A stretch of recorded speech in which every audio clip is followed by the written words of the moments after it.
Ticket কাটার line.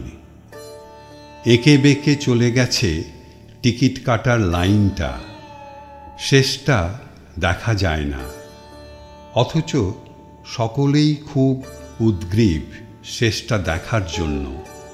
তাই উঁকি ঝুঁকি চলতে থাকে, আর পিছন থেকে আসে এক টানা ঘ্যানঘ্যানানি আওয়াজ, লাইনটা সোজা রাখো।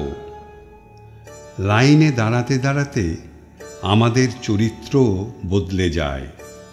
একটু আগেই কে যেন ডাকল ভাই বলে, তারপর খুব তাড়াতাড়ি দাদা থেকে কাকু হয়ে গেলাম।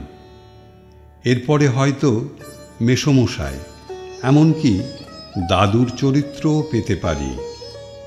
আমরা বদলাই, লাইনটা শুধু বদলায় না, এঁকে বেঁকে উঠে যায় সীমানার দিকে।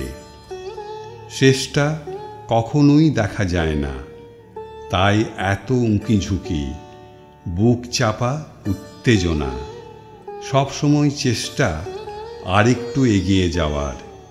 যদি এক ঝলক দেখা যায় শেষের সেই শুরুটা।